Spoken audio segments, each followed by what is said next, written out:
I'm Jeff Keighley here in Boston to go behind the scenes to hear some untold stories about the making of Bioshock with Ken Levine and Sean Robertson.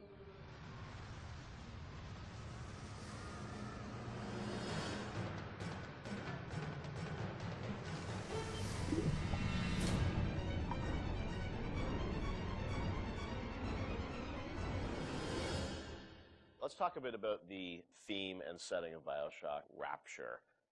I think a lot of people, when they played the game for the first time, Ken, they wondered, how did you even dream up this place?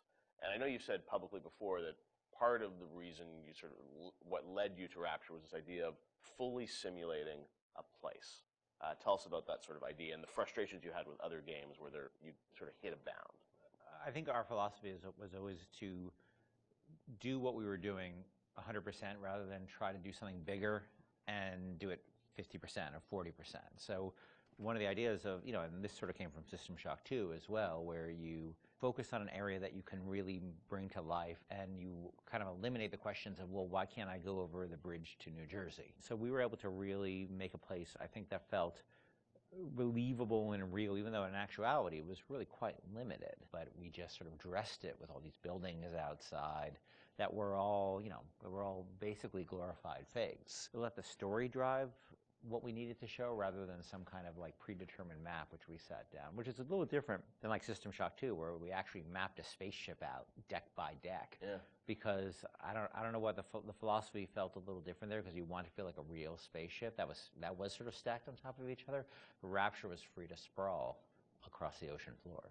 Although you guys originally, Sean, were talking about doing this game on a sort of spaceship again, right? Yeah, when we first started talking about what the spiritual successor to System Shock 2 is going to be, Spaceship came up, but again, we wanted a limited environment, and we didn't necessarily want to do Spaceship again. And our first actual exploration of this space was underwater, but ultimately ended up looking like a spaceship. It just happened to have a couple of seaweed fronds outside. And that started to push us towards what artistic statement that we wanted to make this look different, and what rules we were going to set for the world. How at every turn we were going to try to remind the player that they were in fact underwater and that this wasn't a spaceship. And how, like, underwater, we obviously know you did underwater, then sitting in the sky, like where did you come with the idea of like doing this underwater?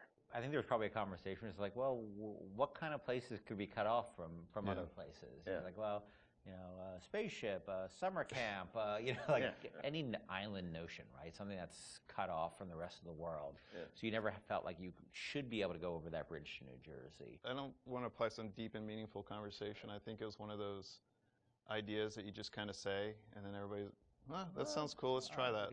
Let's go for it. And I think it lended itself to having very nice views out the window without having to build an insane amount of unique assets. Right. By today's standards, we still were a small team back then. And there's an expectation that because you're underwater, the view distances are going to be short, so you can really kind of fade out into the fog at a short distance and not have the expectation that, why can't I see forever? So there's a lot of limitations in a good way that we put on ourselves by being underwater, as opposed to, like, if you're on a cruise ship, then you'd expect to see across the water, and we'd have to deal with that. Same thing with an island. Or a city in the sky. Yeah, exactly. Which was a lot more complicated, yeah. So you came up with the idea of, let's do this underwater, let's do this sort of isolated place. Then you had to answer the question of, why would someone build this? Is that sort of how it worked, sort of order of operations? You then had to come up with a story to explain? Yeah, I think we wanted a very believable reason why they'd be there. Right. And sort of the necessary isolation of the place sort of led to, well, what kind of person would want to do this? And I wasn't even particularly aware of the sort of political implications of what I was reading, but I've been reading, I had read The Fountainhead. Right. By Ayn Rand, and I mostly thought it was an interesting story. Like, I didn't realize that people were sort of basing their sort of political lives around it, because I wasn't that tuned in to that stuff at that point. And so, but I love the dialogue and the kind of speechifying in it, because you can see a video game character speaking with that kind of certainty and that kind of confident philosophy. It just seemed like a natural kind of thing to apply to this place. And so it just sort of all came together as a sort of who is the guy who would do this? Well, that character. He was sort of this amalgamation of characters from Ayn Rand's books and Ayn Rand herself. This sort of idealistic person who says, well, the only way to do this is to separate from the rest of the world. And that led to Andrew Ryan. I am Andrew Ryan, and I'm here to ask you a question. Is a man not entitled to the sweat of his brow? No, says the man in Washington, it belongs to the poor. No, says the man in the Vatican, it belongs to God. No, says the man in Moscow, it belongs to everyone. We knew from a technical standpoint that we wanted isolation. We also knew to sell it, we needed a compelling storyline, a backstory that why would this place exist? Otherwise, how are we going to make Rapture feel like it's lived in if we don't have the reason for it to be there? So once we decided on the underwater location and then the closed off spaces, that objectivist story kind of came in and made the art stronger and made the level design stronger because we could feed back into that loop. And I think that's why we had to have sort of Andrew Ryan's pitch right at the beginning of the game. We wanted people to understand why somebody would go there. And so he makes this very personal one-to-one pitch to the gamer, but also that was the pitch he'd make to people, which was, there's a place that you can be free of all these things, where you can not be sort of put upon by the government and not be afraid of nuclear war and not be afraid of all these other things that will plague you on the surface. We wanted that pitch to sort of resonate and make sense, because that's otherwise by the time you got there you'd be like, well, this place is just fantasy, nobody would ever come here. And that the beauty of the place was also tied into that. It had to be a very attractive proposition, or people who would believe that people would go leave their lives and go to the bottom of the ocean. I'm sure in some ways you had to convince the team and enroll them in your sort of vision of who this character was going to be and what the setting was going to be. How did that work, Sean? I mean, did Ken come in and say, hey, I've been reading these books, and I think we could sort of... I believe he just came in one day on a horse and said, Ayn Rand, everybody read The Fountainhead. Exactly. I bought 30 copies of The Fountainhead. I think, Here's a 2,000-page book or something. Yeah. Go read it. I mean, really, it was more organic. Like I said, we knew that we had this location, and you struggle to fill it with stories, and you struggle to find meaning of why does this place exist? What's my motivation? And as Ken started to explore Ayn Rand a little more and started talking to us about it, and we were having that conversation, and it's like, oh, this could totally work. Like, this is exciting. Like, this is something that really hasn't been done in a video game before. And if we had flipped it and come up with the idea first before the location, I don't think we would have really been that excited about it. But we had a location, and now we're trying to fill it with that story. And because of the order of operation there, you start to get excited, like, oh, I could totally make this work. This is going to really make it feel like a lived-in space. As you think of sort of the setting, and you think of maybe a character or something, was there a moment that you think back, it's like, oh, like right then and there, like I got excited when you attached the Ayn Rand For me, stuff it was going to Rockefeller Center and seeing the visual.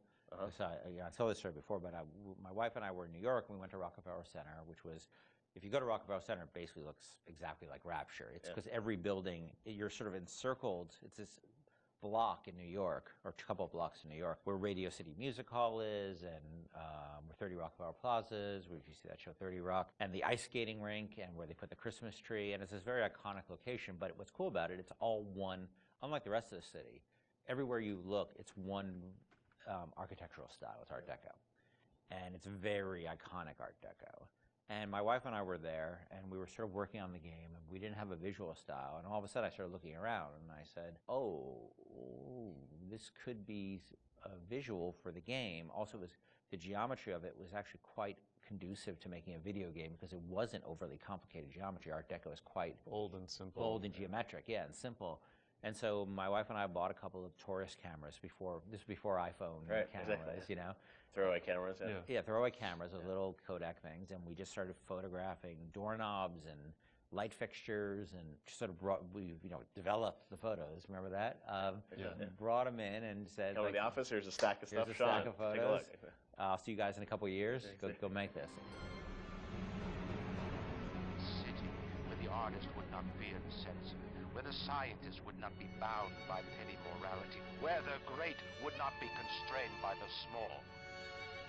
And with the the sweat of your brow, rapture can become your city as well. So you had kind of a theme, you came up with an art style, some of the iconic characters, and then, you really had to build the narrative around it. And you've talked about, a lot of the themes in the game and, greed, jealousy, sex, violence, all the things that sort of, drive us or what destroy us. And that was something I think that, as you thought about the story of the game, you wanted to, I'm sure, reflect some of those, right? Because I think people love the characters, it's sort of flawed in a way, and this is a world which is its own little microcosm, but had a lot of tension inside of it. Yeah, I mean, the character of Ryan was sort of, he's basically invisible through most of the game, right? Except for a very small portion. But he's very present because he exists, the city is him, right? It's such a representation of him. We never want to cut away to a cutscene where you saw Andrew Ryan, planning and scheming. We wanted him to be very present without actually being present. But once you had Ryan, once you had his desire to protect this vision of his, you just had to then come up with the characters who'd be arrayed in opposition to him. So we had this character, the Big Daddy, and then eventually the character of the Little Sister. And so characters like Tenenbaum came along, like, here's a person who's in opposition to him for this reason. And then you have, for more noble reasons. And then you have a character like Atlas, who's much more cynical opposition. Once we had all those characters arrayed, we're like, well, who are you?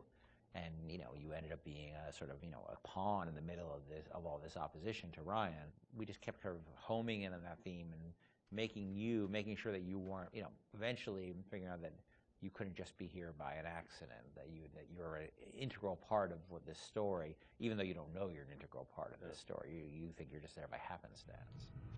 Look, Mr. Bubbles, it's an angel.